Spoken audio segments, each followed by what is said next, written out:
সবাইকে নমস্কার এবং শুভেচ্ছা জানাই। আমি প্রথমে একটুখানি দু একটা কথা বলবো, তারপরে আমি জিজ্ঞাসার জন্য সবাইকে আহ্বান করব। মাঝে মাঝে আমরা অনেক ক্ষেত্রে কথা বলতে গিয়ে অনেক ভুল করি, অনেক শব্দ তার অর্থের মধ্যে না গিয়ে বা তার প্রেক্ষিতটা না দেখে, তার ইতিহাসটা না দেখে আমরা লোকে যা বলছে সবাই আমরা সেগুলোই রিপিট করি। সেই রকম নিয়মিত ব্যবহার করা প্রত্যেক দিনের আমাদের বাক্য বা শব্দ, এইগুলো মাঝে মাঝে কথা প্রসঙ্গে আমি চেষ্টা করি এগুলো নিয়ে একটু বিশ্লেষণ করতে। তেমনি আজকে দুটো সেরকম ধরনের বাক্য বা মহাবাক্য বা স্লোগান যেগুলো হয়ে গেছে আমাদের দৈনন্দিন জীবনে, যেমন সর্বধর্ম সমন্বয় করেছেন ঠাকুর শ্রীরামকৃষ্ণ, এবং ঠাকুরেরই একটা কথা, আমাকে সুপ্ত সাধু করিস না মা, আমাকে রসে বসে রাখিস। এটা আমরা সম্পূর্ণ এরকম নয়, আমি আর এরকম অনেক অজস্র উদাহরণ আছে। আজকে এই দুটোকে নিয়ে আমি একটুখানি আলোচনা করব। ঠাকুর শ্রীরামকৃষ্ণ সর্বধর্ম করেছি, সমন্বয় করেছি, এরকম ধরনের কথা কখনো বলেননি। তিনি তেমন কোনো দাবিও করেননি, বা তেমন ধরনের একটা সেকুলার কিছু দেখানো তার উদ্দেশ্য ছিল না। আমরা যদি প্রেক্ষিতটা দেখি, মহাপ্রভু শ্রী চৈতন্যদেব যখন নবদ্বীপে তার নগর সংকীর্তনের যজ্ঞ করতে আরম্ভ করলেন রীতিমতন, তার আগে বলা যেতে পারে বাংলা, তখনকার যেটা গৌড়বঙ্গ, দক্ষিণ ভারতের বহু অংশ ধীরে ধীরে ধীরে ধীরে ধর্মান্তরিত হয়ে যাচ্ছিল। দলে দলে দলে দলে সমস্ত মুসলমান হয়ে যাচ্ছিল। সেটা ভারতের মূল স্রোত যে ব্রাহ্মণ্য সমাজ, সেই সমাজে অনেক বিকারের জন্য অনেক ভেদ, অনেক বৈষম্য, কোনো একটা গোষ্ঠী অন্য গোষ্ঠীর উপর নানা রকমের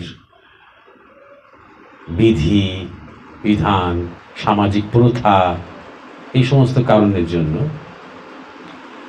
এক ধরনের মুসলমান হয়ে যাওয়ার টেন্ডেন্সি। কিন্তু এটাই একমাত্র কারণ নয়, এটাকে সবসময় একমাত্র বা বিরাট বড় করে দেখানো হয়, কিন্তু এটাই একমাত্র কারণ নয়। এছাড়াও যারা শাসনে থাকে, যাদের হাতে অনেক ক্ষমতা থাকে, তারা অনেক রকম প্রলোভন ব্যবহার করতে পারে, যে তুমি যদি ধর্ম পাল্টাও তুমি এই রকম বেনিফিটস পাবে। যারা নতুন নতুন এই নতুন ধর্ম গ্রহণ করবে তাদের নানা রকমের চাকরি পাবে, অনুগ্রহ পাবে তারা। তাই জন্যে সেটাও একটা বিরাট বড় কারণ। আজকেও যদি অনেক জায়গায় ধর্মান্তকরণ হচ্ছে, সেটা কোনোটাই কিন্তু ধর্মীয়ভাবে নয়, অর্থাৎ যিশু কিংবা আল্লাহ কিংবা প্রফেটের মহিমা দেখিয়ে নয়, লোভ দেখিয়ে, উপঢৌকন দিয়ে, কখনো কখনো ভয় দেখিয়ে, কখনো কখনো তাদেরকে একঘরে করে দিয়ে তারা যদি ধর্মান্তকরণে রাজি না হয়, ঠিক একই বিষয়গুলো হতো। ঠাকুর শ্রীরামকৃষ্ণের সময়, সেই সময় খ্রিস্টান মিশনারিদের একটা বিরাট প্রভাব, এবং এদিকে তো ইসলামের প্রভাব তো ছিলই, তার সাথে ক্রমাগত ভারতীয় দেব দেবী ইত্যাদি ইত্যাদি নিয়ে কুৎসা, ব্যঙ্গ, কটূক্তি, যতটা সেটা সাহেবরা করছে, সাহেবদের দেখা দেখি সেই সময়কার যারা বঙ্গীয় সাহেব হতে চাইছে তাদের মধ্যে সেটা বেশি দেখা যাচ্ছে। যারা মনে করতে ভালোবাসছে যে আমাদের ধর্মের সব কিছুই খুব ব্যাকওয়ার্ড, আমরা খুব মধ্যযুগীয়, আমরা খুব পিছিয়ে আছি, এই সাহেবদের এই চকচকে ঝকঝকে ধরন ধারণ, নিশ্চয়ই তাদের ধর্মটা বা তাদের ধর্মভাবনাটা অনেক বেশি বড়, অনেক বেশি উদার, অনেক বেশি মানুষ কেন্দ্রিক। আমাদেরটা বড্ড বেশি পুতুল কেন্দ্রিক, বড্ড বেশি পাথর কেন্দ্রিক, বড্ড বেশি মন্দির কেন্দ্রিক, বড্ড সামাজিক নানা রকমের রীতি বিধি বিধান সংস্কার আচার আচরণ এর মধ্যে বড্ড বেশি জড়িয়ে আছে। এবং বলাই বাহুল্য একই ব্যাপার।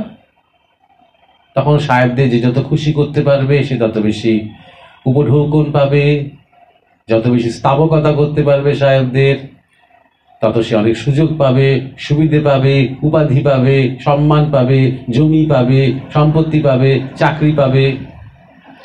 এবং যে কোনো কালচার যা যা ঢুকেছে, তারা যখন এই কনভার্সনের খেলাটা খেলতে আরম্ভ করেছে, তারা কিন্তু মূলত টার্গেট করেছে এখানকার ব্রাহ্মণ্য শক্তিকে। এটাও আরেকটা ভুল ইনফরমেশন আমরা বয়ে বেড়াই, যে উচ্চবর্ণের প্রচণ্ড চাপে নিম্নবর্ণরা দলে দলে কনভার্ট করেছে, কিন্তু কোনো কোনো ক্ষেত্রে দেখা গেছে যে উচ্চবর্ণরা বেশি কনভার্ট হয়েছে। কারণ ওদের কাছে যদি আমি মনে করি যে আমি একজন আগ্রাসী বাইরে থেকে এসে আমি আপনাদের কনভার্ট করব, তাহলে আমি টার্গেট করব তাদের যারা বেশি শিক্ষিত, আমি টার্গেট করব তাদের যারা বেশি বিদগ্ধ, যাদের বুদ্ধি বেশি, যাদের যুক্তির ক্ষমতা বেশি, যাদের কথা আর 10 জন হাঁ করে শুনবে এবং বিশ্বাস করবে। তাহলে আমার খাটতে কম হবে। আমি একজনকে কনভার্ট করতে পারলে তার হাত দিয়ে আমি 50 জনকে কনভার্ট করতে পারবো, আমাকে খাটতে হবে না। এটাও খুব খেয়াল করার ব্যাপার যে ব্রাহ্মণ্য শক্তিকে কিন্তু এরা আগে টার্গেট করেছে। দক্ষিণ ভারতেও দেখা গেছে, বাংলাতেও দেখা গেছে, সমস্ত জায়গাতেই দেখা গেছে। তাই জন্য আমাদের সেই সময় বঙ্গদেশে এই যে ব্রাহ্ম সমাজ আন্দোলন, এই একটা খ্রিশ্চান মানসিকতার একটা দেশীয় রূপান্তর করার চেষ্টা করা মাত্র। আমাদের যত ভারতীয় যে সংস্কৃতি, যেগুলো কোনোটাই ঠিক তৈরি করা নয়, ভারতের যে সনাতন দর্শন, সেগুলোতে কেউ মাথা থেকে বার করে তৈরি করেনি। সেগুলো কোনো থিওলজি নয়, সেগুলো কোনো থিসিস নয়, সেগুলো কোনো ঠিক রিসার্চ নয়। আজকে রিসার্চ বলতে আমরা যা বুঝি, সেটা একটা জীবন থেকে গড়ে ওঠা উপলব্ধি। তাই ব্রাহ্ম সমাজ যে বেদান্তের কিছু ভালো নিলাম, ক্রিশ্চিয়ানিটির কিছু ভালো নিলাম, ইসলামের কিছু ভালো নিলাম, সব কিছু সর্বধর্ম একটা নিয়ে আর কি আমরা এটাকে দাঁড় করানোর চেষ্টা করলাম। টিপিক্যাল একটা নাগরিক একটা সংস্কৃতির একটা অঙ্গ ছিল সেটা। আমরা ঠিক যেমন ধরা যাক বনে জঙ্গলে তো থাকতে পারি না, কিন্তু আমরা ভাবতে ভালোবাসি যে আমরা গাছপালার মধ্যে আছি। তাই না? আমরা ড্রয়িং রুমে সাজিয়ে রাখি আমাদের গাছপালা কিছু কিছু, আমাদের ড্রয়িং রুমের উপযুক্ত করে।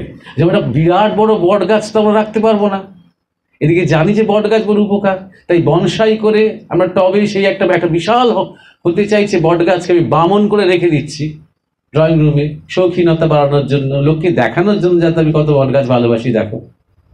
ঠিক সেই রকম ধরনের একটা আন্দোলন হচ্ছে ব্রাহ্ম সমাজ আন্দোলন, যার জন্য আপনারা লক্ষ্য করে দেখেছেন এটা বারবার ইতিহাসে উচ্চারিত হয়। মোটামুটি ব্রাহ্ম সমাজের কয়েকটা স্তম্ভ ঠাকুর রামকৃষ্ণ ভেঙে দিলেন, তারা সব ঠাকুরেরই ভক্ত হয়ে গেল। কারণ অনেকে তাদের মধ্যে খুব ভালো মানুষ ছিল, আন্তরিকভাবে তারা বিশ্বাস করতো যে হিন্দু ধর্ম বা ভারতীয় জাত পরম্পরাগত যে ধর্ম, সেগুলোর মধ্যে অনেক ব্যাপার আছে যেগুলো একটু আদিম, যেগুলো বুনো, যেগুলোর প্রয়োজন নেই। তার মধ্যে কিছু কিছু ভালো জিনিস নিয়ে একটু বেদান্ত, একটু অদ্বৈত তত্ত্ব, একটু যোগ, প্লাস এবার যা কিছু আমরা বাইবেলে পাচ্ছি কিংবা কোরআনে পাচ্ছি ভালোগুলো নিয়ে, এই ফিল্টার করে শুধু ভালোগুলো নিয়ে যখন আমি কিছু করার চেষ্টা করি, তখন সেটা একটা হাইব্রিড তৈরি হয়। তো তখন ওই এক ধরনের বিদেশি কালচারের প্রভাবে আমাদের একটা আত্মস্মৃতি হারিয়ে যাওয়ার যে টেন্ডেন্সি, সেইটাকেই চ্যালেঞ্জ করলেন ঠাকুর, মুখে নয়। তিনি ওই ইন্টেলেকচুয়াল পণ্ডিত ছিলেন না, নিজের জীবন দিয়ে এইটাই দেখালেন যে এমন কিছু ওরা করেনি বা দিচ্ছে না যা অলরেডি আমাদের ভারতবর্ষের যে পরম্পরা তাতে নেই। নিরাকার, যদি আল্লাহ নিরাকার হয়, নিরাকার ব্রহ্মের কথা হাজার হাজার বছর আগে থেকে ঋষিরা বলে আসছে। আল্লাহ যদি বা আল্লাহ এই গড যদি মানুষ রূপে অবতীর্ণ হন এখানে ধরাধামে, যদিও গড ঠিক মানুষ রূপে অবতীর্ণ হননি, গডের সান, গডের পুত্র মানুষ রূপে অবতীর্ণ হয়েছেন, এও কোনো নতুন কথা নয়। এই অবতার তত্ত্ব কি ভগবত তত্ত্ব অর্থাৎ ভগবান কনসেপ্ট প্রাচীনকাল থেকে আমাদের দেশে আছে। অতএব তিনি সমস্ত রকম সাধনা করে দেখে, এবং তারপরে সাকার বড় না নিরাকার বড় না ভক্তি বড় না জ্ঞান বড়, অজস্র তর্ক। ভারতবর্ষের সমাজ এইসব নিয়ে দ্বিখণ্ডিত হয়ে আছে। শিব বড় না কৃষ্ণ বড়, এইসব নিয়ে দ্বিখণ্ডিত হয়ে তিনি সমস্ত রকম সাধনা সমস্ত রকম ভাবে করে দেখালেন যে কাউকে কোথাও যেতে হবে না, কাউকে কিছু চেঞ্জ করতে হবে না, কাউকে ভাবতে হবে না যে আমি ইনফিরিয়ার, আমি ছোট, আমি হীন, আমাকে আরেকটা কিছু নিলে তবে আমি আমার সেই সত্যে পৌঁছতে পারবো। একমাত্র সেটাই সত্যের কথা বলে, আমারটা বলে না, আমারটা শুধু কয়েকটা আচার মাত্র। এইরকম কোনো হীনমন্যতা বোধে তোমাদের ভুগতে হবে না। এই জিনিসটা বোঝার খুব দরকার আছে। সর্বধর্ম সমন্বয় করে দেখিয়ে দিলেন সব ধর্মই তো সমান। এই কত সিম্পলিস্টিক যে আমরা আজকাল কথা বলি ঠাকুর রামকৃষ্ণের এটা বিরাট বৈপ্লবিক প্রচেষ্টাকে, তাতে ব্যাপারটাকে ছোটও করি আর ইতিহাসটাকেও অস্বীকার করি, প্রেক্ষিতটাকেও দেখি না। তাই জন্য এটাকে ক্লারিফাই করে দেওয়ার একটু প্রয়োজন আছে। এরকম ধরনের অনেক কথা আছে যেগুলো আমাদের এখনকার মানসিকতা দিয়ে যারা অনেকেই যারা আসলে ধর্ম সম্বন্ধে তেমন কিছু জানি না, এবং বিশেষ করে এই সমস্ত সম্প্রদায়ের যে ইতিহাস সে সম্বন্ধে কেউ কোনো ধারণাই রাখি না। না আমরা খ্রিস্টান ধর্মের ইতিহাস সম্বন্ধে কিছু জানি, না আমরা ইসলাম ধর্মের ইতিহাস সম্বন্ধে কিছু জানি। অনেক দেশে কিন্তু ধর্ম থেকে ধর্মের ইতিহাস বেশি গুরুত্ব দিয়ে পড়ানো হয়, কারণ এগুলো সব রাজনৈতিক ব্যাপার। এগুলো সমস্ত রাজনৈতিক কারণে, সামাজিক কারণে, অর্থনৈতিক কারণে এই ধরনের সাম্প্রদায়িক বা সম্প্রদায়গুলো গড়ে উঠেছে। ভারতবর্ষেরও আমরা কতটুকুই বা জানি শৈব ধর্মের ইতিহাস, আমরা কতটুকুই বা জানি শাক্ত ধর্মের ইতিহাস, বৈষ্ণব ধর্মের ইতিহাস, আমরা কতটুকুই বা বুঝি বৌদ্ধ ধর্ম বলতে আজকে যেটা বুঝি তার ইতিহাস। কিন্তু সব কিছু ইন কনটেক্সট দেখতে হবে, সব কিছু তার প্রেক্ষিতে দেখতে হবে। কিছু আলগা আলগা সেকুলার কথাবার্তা না বলে প্রত্যেকটা শব্দ যখন আমরা ব্যবহার করছি আমাদের বুঝতে হবে সর্বধর্ম সমন্বয় বলে কিছু হয়ও না, সমন্বয় করা যায় না, সমন্বিত হয়েই আছে। সর্বধর্মীয় মতবাদ সমন্বয় বলতে পারা যায়। ধর্মই, ধর্ম কেউ তৈরি করে না, ধর্মের প্রবর্তকও হয় না। হয় যখন সম্প্রদায় প্রবর্তক হয়, কোনো একটা ধর্ম মতের প্রবক্তা হয়, এটাও বুঝতে হবে। আমাদের ভারতবর্ষে বলা হয় সংস্কারক, কখনো বলা হয় না যে শ্রীকৃষ্ণ অমুক ধর্ম তৈরি করলেন, বা শ্রীরামচন্দ্র অমুক ধর্ম তৈরি করলেন, বা বিবেকানন্দ তমুক ধর্ম তৈরি করলেন। কেউ কোনো ধর্ম তৈরি করে না। কেউ কেউ কোনো একটা মতবাদকে হয়তো গুরুত্ব দেন, যেমন ধরা যাক চৈতন্য মহাপ্রভু ভক্তিকে বেশি গুরুত্ব দিলেন জ্ঞানের ওপরে। কেন দিলেন তারও একটা ইতিহাস আছে। জ্ঞান চর্চায় একদম সবাই শুষ্ক পণ্ডিত হয়ে যাচ্ছিল, ধর্ম বা আধ্যাত্মিকতা হয়ে উঠেছিল কিছু তার্কিক, অসম্ভব শ্রুতিধর, অসম্ভব বিদ্বান কিছু পণ্ডিতদের বিপ্রলিপ্সা। এই বিপ্রলিপ্সা মানে হচ্ছে ব্রাহ্মণদের ক্ষমতা দেখানো বা দম্ভ দেখানোর প্রতিযোগিতা। আমি কতটা শাস্ত্র না দেখে হরহর করে মুখস্থ বলতে পারি দেখো, আমি কতটা শাস্ত্র ব্যাখ্যা করতে পারি দেখো, আমি কতটা তোমার কথা যেটা তুমি বললে আমি খণ্ডন করতে পারি দেখো। সাধারণ মানুষ ওই দেখতো, ডিবেট হতো, কিছুই বুঝতো না কি হলো কথাবার্তা, শুধু দেখতো কে জিতলো আর কে হারলো শেষ পর্যন্ত। এই করতে করতে জ্ঞান চর্চা শুষ্ক হয়ে গিয়েছিল, সাধারণ মানুষের থেকে অনেক সরে গিয়েছিল। এবং সেইটাই একটা বড় কারণও ছিল, অনেকগুলো কারণের মধ্যে সেটা একটা বড় কারণ ছিল যে দলে দলে মানুষ অন্যান্য ধর্ম মত গ্রহণ করতে আরম্ভ করছিল, যেখানে আরেকটু বেশি তারা রেসপেক্টেড ফিল করে, আরেকটু বেশি যারা সম্মান পায় একটা মানুষ হিসেবে। অন্তত আল্লাহর চোখে আমরা সবাই সমান, অন্তত তাকে একটু ভয় হলেও বা যেভাবে একটু ভক্তি করলে তিনি কৃপা করেন। এরকম সিম্পল ভক্তির মাধ্যমে ধীরে ধীরে ধীরে ধীরে মানুষের মনের মধ্যে একটা জোয়ার তোলা যাচ্ছিল। আর ভারতীয় ধর্ম পরম্পরায় ওই ব্রাহ্মণ এবং ব্রাহ্মণ্য ধর্মের যে সাংঘাতিক। তখন নবদ্বীপ মানে বিরাট জ্ঞান চর্চার জায়গা, বারাণসী নবদ্বীপ মানে বহু জায়গা জ্ঞান চর্চা। এক একজন নামকর পণ্ডিত পর্যটন করেন তিনি, অন্যান্য পণ্ডিতদের হারানোর জন্য তিনি যান, যেমন শঙ্করাচার্য করেছিলেন। তো দেখুন নিমাই কি করলেন। নিমাই পণ্ডিত, তিনি কিন্তু পণ্ডিত ঘরেরই ছেলে। মহামায়ের খেলাটা দেখুন, এবং এগুলো খুব ইন্টারেস্টিং ব্যাপার। তিনি কিন্তু বিরাট পণ্ডিত হলেন। এমনই হলো যে নবদ্বীপে যখন নিমাই পণ্ডিত যখন টোল খুললেন, সমস্ত ইয়াং জেনারেশন তার কাছে আসছে। তার কাছে বিদ্যায়, শাস্ত্রে, জ্ঞানে কেউ পেরে উঠছে না। তিনি এক এক করে সমস্ত পণ্ডিতদের হারালেন তর্কে। নবদ্বীপ থেকে বারাণসী চলে গেলেন, তার সাথে কেউ পেরে ওঠে না, ভয় পায়। তখন করে নিজেকে জ্ঞান শ্রেষ্ঠ বলে প্রতিষ্ঠা করলেন। প্রতিষ্ঠা করার পর তিনি ভোল পাল্টালেন, সম্পূর্ণ 180 ডিগ্রি ঘুরে গেল তার জীবন। তখন তিনি ভক্তির কথা বলতে আরম্ভ করলেন। তখন তার চোখ দিয়ে শুধু অশ্রু বাড়ি ঝরতে আরম্ভ করলো, এবং তখন বললেন এসব জ্ঞানের মধ্যে কিচ্ছু নেই, ভক্তিতেই প্রেমেই তাকে পাওয়া যায়। দলে দলে দলে দলে তখন ওই যে আন্দোলন আরম্ভ হলো, দলে দলে দলে দলে দলে মুসলমান হয়ে যাওয়া ভারতীয়রা বা ভারতীয় সংস্কৃতি বা সনাতন ধর্মের মানুষেরা আবার ফিরতে আরম্ভ করলো। সেই ফেরার কিন্তু তেমন রাস্তা ছিল না। অর্থাৎ ভারতীয় সনাতন যে পরম্পরা, সেখানে আলাদা করে তুমি আজকে সনাতনী হলে বলে কোনো রকম ধরনের কোনো ব্যাপটিজমের জায়গা নেই। তুমি আজ থেকে এই হলে নেই, তুমি সনাতনই আছো। আজ থেকে তুমি সূর্যের আলো পেতে আরম্ভ করলে এই দীক্ষাটা হলো বলে যেমন নেই, সূর্যের আলো সনাতন সবার জন্য ইউনিভার্সালি আছে, তুমি সনাতনই আছো। এবার তুমি যদি তোমার জীবন চর্যায় উল্টো কিছু করো, তখন তুমি অধর্ম করছো।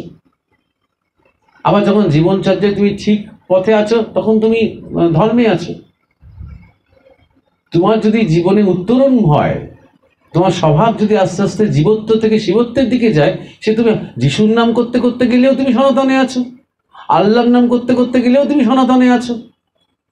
ওসব কিছু বানি না, সবই নাস্তিক বলতে বলতে গেলেও উত্তরণ যদি হয়, তাহলে তুমি সনাতনে আছো। এই তো ভাব। সুতরাং এখান থেকে বেরিয়ে যাবে এবং ফিরে আসা আলাদা করে তো সেরকম দরজা বা প্রবেশ পথ, প্রস্থান পথ বলে তো কিছু নেই। তাও একটা রাজনৈতিকভাবে যেহেতু এটা একটা চক্রান্ত, যার বিরুদ্ধে দাঁড়ালেন চৈতন্যদেব, করার জন্য তাদেরকে অ্যাকসেপ্ট করা গোস্বামী টাইটেল দিয়ে তাদেরকে একটু করে জমি দেওয়া হলো। কারণ অত সহজে মানুষরা অ্যাকসেপ্ট করে না। একবার যে অন্য ধর্মমত গ্রহণ করেছে, যাতে তারা অ্যাকসেপ্টেড হয়, যে তাদের নিজেদের মধ্যে তারা সমাজ গড়ে তুলতে পারে, একটু করে জমি দেওয়া, একটা করে গরু দেওয়া, গোস্বামী করে তাদেরকে ফিরিয়ে আনা বৈষ্ণব ধর্মে। এইভাবে হলো হাজার হাজার, একজন দুজন নয়। তো এই ইতিহাসের পার্সপেক্টিভটা একটু বুঝতে হবে। মুখে মুখে ওই ঠাকুরের ওই স্লোগানগুলো যে সবাই বলছে, সেগুলো রিপিট না করে আমি চাই এখনকার আধুনিক মানুষ একটু আধুনিক মনন নিয়ে, সব কিছু আমি হয়তো জানি না, হতেই পারে, কিন্তু শব্দগুলো নিয়ে একটু ভাবি। ধর্ম সমন্বয় হয় নাকি, এগুলো নিয়ে একটু ভাবি। ব্যাপারটা, বিষয়টা, ঠাকুরের সময়টাকে একটু ভাবি, ওটা কেন করার গুরুত্বপূর্ণ ছিল। আরেকটা জিনিস একটু ভাবি, কই কোনো খ্রিস্টান পোপ তো আজ পর্যন্ত এরকম ধরনের হাজার রকমের সাধনা করে দেখিয়ে দেননি যে সব ধর্মই সমান। কই কোনো মানে মুসলমান ধর্মের কোনো মহা সুফি তো এরকম করে দেখিয়ে দেননি যে সব ধর্মই সমান। দেখিয়ে দেননি কেন? কারণ পারবে না। তাই জন্যে ওই উদারতা, ওই সনাতন মানে উত্তরাধিকার তার মধ্যে নেই। এটা একমাত্র রামকৃষ্ণই করতে পারবে, যে কেউ পারবে না এটা করতে। এটা কোনো ভারতীয় পরম্পরার কোনো মহান কোনো উত্তরাধিকারী এটা করতে পারবে। এটাও তো বোঝার, এটা যে কেউ পারবে না। যারা এটাকে একটা সেকুলারিজমের যারা অজুহাত দিচ্ছে, তারা নিজেরাও পারবে না এটা করতে। করে দেখাও না তুমি। 64 করার তন্ত্রে সাধনা করে 3 মাসের মধ্যে সব কটা তন্ত্রে সফল হয়ে দেখাও না, পারবে না করতে, শুধু স্লোগান দিতে পারবে, তাই না? তাই জন্য বলছি আমাদের একটু যখন আমরা অন্তর্মুখী হব, নিজের মধ্যে যখন প্রবেশ করছি, তখন যেন আমাদের অন্তর্দৃষ্টিটা একটু খুলতে চেষ্টা করি আস্তে আস্তে। যখন শব্দ বলছি, বাক্য বলছি, এই সমস্ত কথা যেগুলো ঠাকুরের মুখের কথা, যেগুলো স্লোগান হয়ে গেছে, সেগুলো যদি ওই স্লোগানে আটকে না রেখে মন্ত্রকে মনন করতে হয়, তখন সেই মন্ত্র জাগ্রত হয়। আর স্লোগান শুধু রিপিট করতে হয়, ইনকিলাব জিন্দাবাদের মতো। সেটা করো, ইনকিলাব মানেই বা কি আর জিন্দাবাদ মানেই বা কি? হঠাৎ দুটো ভিন কালচারের শব্দ নিয়ে আমরা এতকাল ধরে কেন চিৎকার করে গেছি, সেইগুলো নিয়েও কিন্তু আমরা ভাবি না, অন্তর্দৃষ্টিটা ব্যবহার করি না বলে। 2 নম্বর পয়েন্ট এই ব্যাপারে ঠাকুরের একটা কথা, সেই আমাকে নিরস সাধু করিস না মা, আমাকে রসে বসে রাখিস। নিরস বলতে মনে পড়ে গেল একজন খুবই জ্ঞানী এবং নিরস এমনই একজন মহাত্মা এসেছিলেন দক্ষিণেশ্বরে কিছুদিন। আর ঠাকুর হৃদয়কে বলেছিলেন, হৃদয় রে এ খুব মহাজ্ঞানী, সঙ্গ কর। আর হৃদয় তো পিছন পিছন ঘুরছে, যদি কিছু পাওয়া যায় বলতে কিছু জ্ঞান পাওয়া যায়, কিছু শক্তি টক্তি পাওয়া যায়। খুব ইচ্ছা ছিল তার একটু শক্তি হবে। তিনি ঠাকুরকে বলেও ছিলেন যে মামা তুমি এত সাধনা করলে কিছু, কিন্তু আমাদের তো কিছু হলো না। তখন ঠাকুর বলেছিলেন, হ্যাঁ রে, সেরকম যদি ইচ্ছে থাকতো, হলো বলতে জাগতিক। দেখেছি যে একটু সাধু সন্ন্যাসীদের কোনো সিদ্ধি টিদ্ধি হয়, তখন তাদের প্রচুর জাগতিক অনেক মানে ভালো হয়, বিরাট বিরাট প্রতিষ্ঠান হয়ে যায়, প্রচুর ভক্ত হয়, প্রচুর বাড়ি হয়, মন্দির হয়, বিরাট ব্যাপার হয়। সে গলায় এসে হয়তো সে মুক্তোর মালা পরে ঘুরে বেড়াচ্ছে, অনেক সাধুরা, নাম করা সাধুরা হাতির পিঠে চেপে ঘুরে বেড়াচ্ছে, তার পারিষদরা তার পেছন পেছন আসছে। কুম্ভ মেলাতেই এখনো যখন শঙ্করাচার্যরা আসেন, সেটা বিরাট ব্যাপার। তার খড়ম ছুঁয়ে প্রণাম করতে গেলেই, আজ থেকে 20 বছর আগের কথা বলছি, এখন কথা জানি না, তার খড়ম ছুঁয়ে প্রণাম করতে গেলেই 1 লাখ টাকা দিতে হয়। তো সেই রকম ধরনের হৃদয় বলছে যে তুমি এত সাধনা করলে, এত সিদ্ধি টিদ্ধি হলো, কিছুই তো হলো না। তখন ঠাকুর বলেছিলেন যে আমি যদি চাইতাম যে হৃদয়, তাহলে পুরো কামার পুকুর সোনায় মুড়িয়ে দিতে পারতাম, কিন্তু সে করতে তো আসেনি। কারণ এটা মনে রাখতে হবে, তিনি কিমিয়া বিদ্যা জানতেন, কিমিয়া বিদ্যা তোতাপুরি জানতেন। সোনা মার্কারি থেকে, পারদ থেকে সোনা তৈরি করার শক্তি, রহস্য তিনি জানতেন। তাই জন্য এই কথাটা বলেছিলেন। তো যাই হোক, তো যেহেতু দেখতেন যে হৃদয় প্রচন্ড ওই একটু কিছু পাওয়ার লোভ আছে, আমি বলছি যা তুই এই সাধুটা সঙ্গ কর। এই সাধুটা কিছুই কিন্তু বলে না, চুপচাপ, হ্যাঁ, আর খুবই মানে মলিন পরিধান, তার কাদা ধুলো মেখে আছে, দৃকপাত নেই, পুরো একদম মানে মাথায় ধুলো ভর্তি, বিশাল চুল, কোনো কথা বলে না, কটমট করে তাকায় হৃদয়ের দিকে, কিছুই বলে না। একদিন সে ড্রেনের জল সে খাচ্ছে, আর হৃদয় ভাবছে আমরা ওকে খুশি করতে গিয়ে আমাকে কি ড্রেনের জল খেতে হবে? হ্যাঁ, তা বললেন, সেই সাধুটা তখন হৃদয়ের দিকে তাকিয়ে বললেন, যখন ড্রেনের জল আর গঙ্গার জল যখন এক জানবি তোর জ্ঞান হয়েছে। তা হৃদয় তখন ঠাকুরকে এসে বলছে, মামা এইরকম বললো। মামা বললেন, ঠিকই তো বলেছে রে, তবে মাকে আমি এই বলি, মা আমাকে এরকম নিরস সাধু করিস না, আমাকে রসে বসে রাখিস। এই কথাটা, এই রসে বসে রাখিস কথাটা বাঙালিদের খুব প্রিয় কথা। অর্থাৎ ঠাকুর যেন অনেক লাইসেন্স দিয়ে দিয়েছে, যা ইচ্ছে তাই কর, যেমন তো ভোগ করতে ইচ্ছায় কর, যেমন তো একটু স্বার্থ নিয়ে, বাসনা নিয়ে, কামনা নিয়ে আছিস থাক, একটু মাঝে মাঝে ঠাকুর কর, একটুখানি মিশনে যা, আশ্রমে যা, মন্দিরে যা, তাহলেই হয়ে যাবে। এটা খুব যেন একটা আমাদেরকে লাইসেন্স দেওয়া আছে। রস বৈশাখ উপনিষদ বলছেন, ব্রহ্মকে রূপক বর্ণনা করতে গিয়ে তিনি রস বৈশাখ, রসস্বরূপ, রস উল্লাস হয় সহস্রারে, যখন পূর্ণ জ্ঞান হয়। কিন্তু সেই রস যেন উপচে না পড়ে, যেন সেই সংযম, এটা হচ্ছে সংযমের কথা, নাহলে বসে কথাটা রসের পরে আসবে কেন? আমার রস যেন বসে থাকে, যেন বেশি ভাবালুতা না হয়ে যায়, যেন বেশি আবেগ না হয়ে যায়, যেন কোনো কিছু অতি না হয়ে যায়, যেন ভগবত যে অভিজ্ঞতা, জীবনের যে অভিজ্ঞতা, সেটা যেন একটা ডেমনস্ট্রেশন না হয়ে যায়। সব কিছুই হবে, কিন্তু যেন ধারণ করার শক্তিটা থাকে। নিরস করো না, সরস করো, আমাকে পো ধরা সাধু করিস না মা, কথাগুলো কত সুন্দর। মাঝে মাঝে তখনকার দিনে হয়তো কেউ সানাই বাজাবে, হ্যাঁ, সে ওই একটাতেই পো করে আটকে রেখেছে, অথচ অতগুলো ফুটো আছে। অতগুলোতে সে আঙুল দিয়ে দিয়ে সুর বার করতে পারে, কিন্তু ওইটা ওই পোঁ করলে আমি শিব বলবো তো শিবই বলবো, আমি আর কৃষ্ণের নামই বলবো না। কি আমি মানে সাকার বলবো তো সাকার বলবো, তো আমি আর নিরাকারের দিকে যাবই না। এই যে পোঁ, নিজেকে বঞ্চিত করছি, আমি অনেক কিছু থেকে নিজেকে সরিয়ে নিচ্ছি। আমি ওই পোঁ ধরে আছি, আমি একদিন পোঁই দর্শন করব। ওই পোঁ দিয়ে আমি কোনোদিন আর সুর তৈরি করতে পারবো না।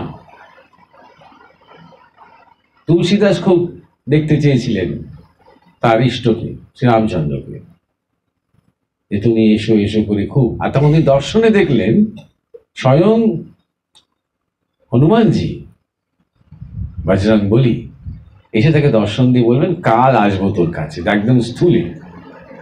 সবাই মিলে আসবে তো, অর্থাৎ শ্রীরামচন্দ্র, সীতা, লক্ষণ, হনুমান। হ্যাঁ রে, চিন্তা করিস না, আসবে। তা সারাদিন তো সেই তিনি গত হয়ে অপেক্ষা করে আছেন, দরজা জানলা খুলে রেখেছেন, স্বয়ং তিনি আসবেন। মানে রাস্তায় বেরিয়ে পড়ছেন, দেখছেন যে না তেমন কিছু নেই, আবার ফিরে আসছেন। সারাদিন কেটে গেল, কেউ তো এলো না, কিছুই তো তিনি বুঝতে পারলেন না। সন্ধ্যেবেলা খুব কাঁদছে। তখন হনুমানজি আবার দর্শন দিয়ে বললেন এলাম, কতক্ষণ থাকলাম, তুই খেয়ালই করলি না। কোথায়?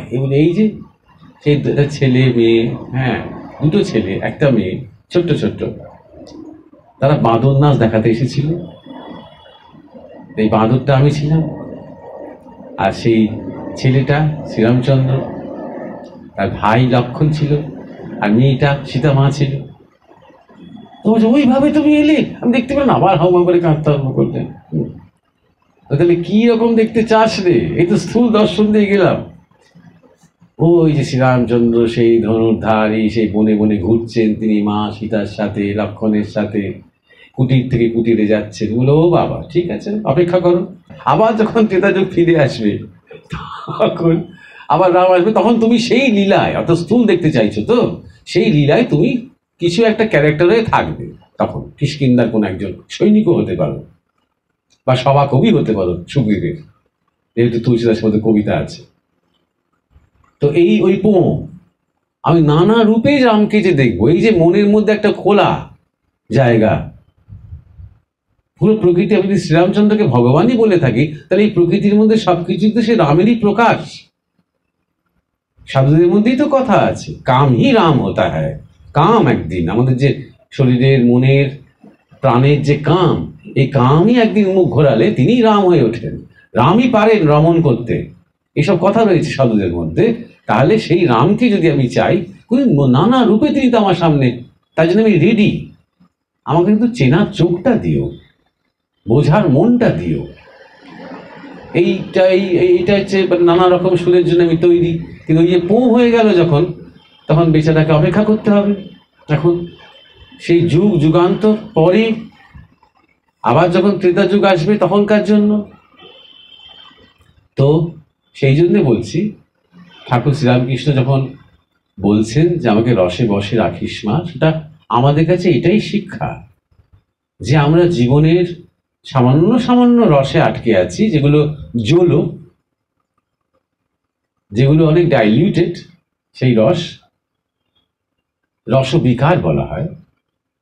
তো এই যে আমরা ঈশ্বরের পথে এগোনোর চেষ্টা করছি, এটা আসলে রসের সাধনা, নিরসের সাধনা নয়।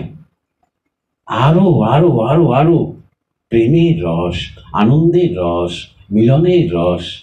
আর এই রসের এমন শক্তি, ঠাকুরের শরীর বেঁকে যাচ্ছে, তিনি কথা বলতে বলতে, গান করতে করতে তিনি সমাধিস্থ হয়ে যাচ্ছেন, তার হাত পা বেঁকে যাচ্ছে। কত কত বড় তিনি ব্রহ্মচারী, আজন্ম, তা সত্ত্বেও তাকে ধারণ করতে গেলে অত বেগ পেতে হচ্ছে। তা সেইটা যেন বশ থাকে, এই বশ। তাই সেই অর্থেই ঠাকুর রামকৃষ্ণ কথাটা বলেছেন আমাদেরও। আমরা হয়তো এখনো আধ্যাত্মিকভাবে বা ঈশ্বরের পথে আমাদের সেই রস এখনো আমরা তার স্বাদ হয়তো পাচ্ছি না,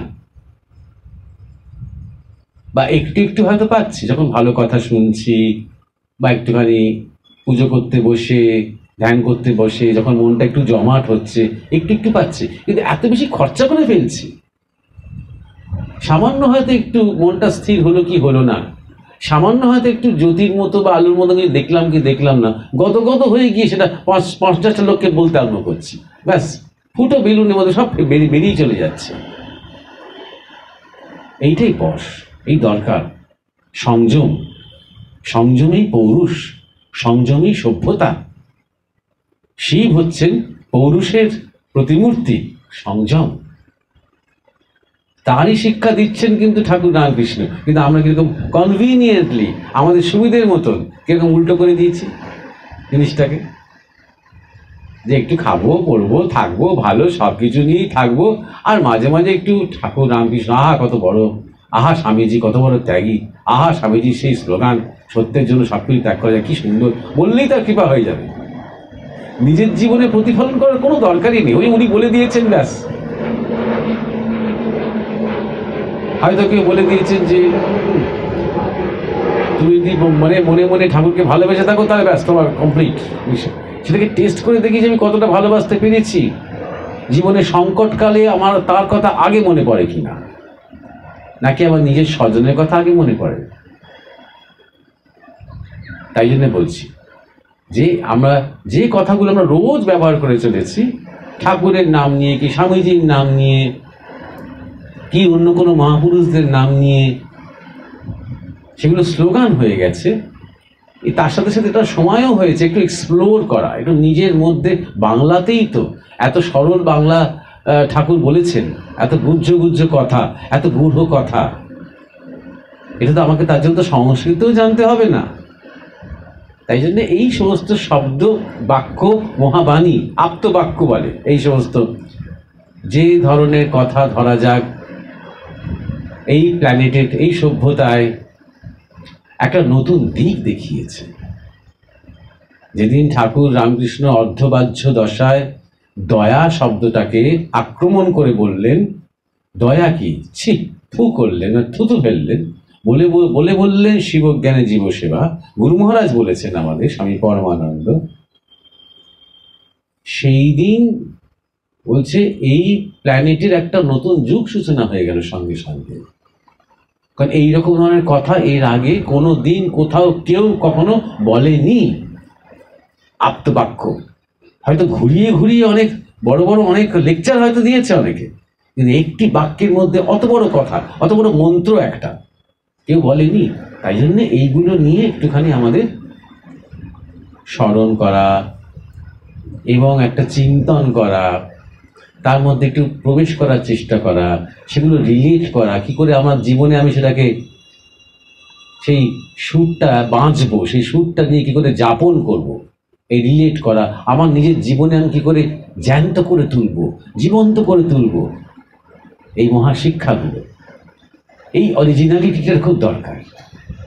আমার কথাটাও আপনাদের মোটেও মেনে নিতে হবে না, নিজেদের বুদ্ধি, নিজেদের বিচার, নিজেদের যাপন দিয়ে সবসময় সেই কথাগুলোকে একটা মূল্যায়নের মধ্যে নিয়ে যান। কারণ দেখা গেছে যে ধর্মের নামে মানুষ আবার পরাধীন হয়েছে, যেমন রাজনৈতিকভাবে হয়েছে, সামাজিকভাবে হয়েছে, আবার ধর্মের নামেও পরাধীন হয়েছে। হওয়া উচিত ছিল উল্টো। ধর্মবোধ, ধর্ম ভাবনা, ধর্ম সাধনা মানুষকে পরাধীনতার থেকে স্বাধীনতার দিকে নিয়ে যাওয়ার কথা ছিল, দাসত্ব থেকে মুক্তির দিকে নিয়ে যাওয়ার কথা ছিল, অভিমানের থেকে প্রেমের দিকে নিয়ে যাওয়ার কথা ছিল। উল্টোটা হয়েছে। আবার আমরা কিছু শিকল পরে নিয়েছি, শিকল পরে নিয়ে কিছু মানা এবং না মানার গেরোতে আবার আটকে গেছি, সেখানে প্রকৃতই স্বাধীনতা, যা কিছু স্বয়ের অধীন, আমার শরীর আমার অধীনে, আমার মন আমার অধীনে, আমার চিন্তা আমার অধীনে, এইটা হওয়ার কথা ছিল, সেখানে আমরা পুরোপুরি পরাধীন হয়ে গেছি।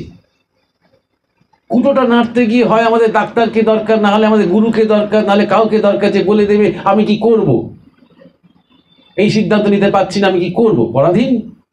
কারণ নিজের বিবেক দিয়ে এতদিন ধরে ধর্ম চর্চার মধ্যে রয়েছি, এতদিন ধরে মহাপুরুষদের বাণী শ্রবণ করছি, শুনছি, ভাবছি, কেন নিজের বিবেককে জাগিয়ে, নিজের বিবেককে জাগ্রত দেখে জীবনের এই ছোট ছোট ছোট ছোট যে সমস্যা আমরা সমাধান করতে পারি না, সবসময় যখনই আমার আরেকজনকে দরকার হচ্ছে, একটা অবলম্বন দরকার হচ্ছে, প্রাথমিকভাবে ঠিক আছে, কিন্তু সারা জীবন কেন? আমি মাঝে মাঝে শুনে আমার খুবই করুণ লাগে। ধরা যাক কেউ যখন আমাকে বলে আমার গুরু সঙ্গ আমি করেছি 10 বছর, তারপরে তিনি শরীর ছেড়ে দিয়েছেন, এখন আমি কার উপরে নির্ভর করব? এখনো দরকার? 10 বছর গুরু সঙ্গ করার পর সেই গুরু শক্তি তোমার মধ্যে আর জাগেনি এখনো? এখন তোমার আবার আরেকজনকে দরকার, সেই উপপত্তির মতন। এটা কি বলতে খারাপ লাগছে কথাটা, কিন্তু এরকম কি বলা নয় যে আমার স্বামী মারা গেছেন, এবার আমি কার কাছে যাব, বলার মতো নয়? আমাকে এবার একটা সেকেন্ড স্বামী দরকার হবে না তার জন্য, গ্যাপটাকে ফিল আপ করার জন্য। ব্যাপারটা ঠিক তাই। এই যে ডিপেন্ডেন্স বাহ্যিকের উপরে, সেইটা থেকে মুক্ত হওয়াই তো উচিত ছিল। যে সাধনার মধ্যে আছে, চিন্তনের মধ্যে আছে, অনুশীলনের মধ্যে আছে, অনুসরণের মধ্যে আছে, সেটাই হোক। যদি আমরা একটু মৌলিকভাবে আমরা যে শব্দগুলো নিত্য ব্যবহার করছি, বিশেষ করে এই ধরনের শব্দ, ধর্মকে কেন্দ্র করে শব্দ এবং মহাপুরুষদের মহাবাক্য, সেগুলো নিজে নিজে যদি নিজের আলোকে একটু দেখার চেষ্টা করি, একটু জরিপ করার চেষ্টা করি।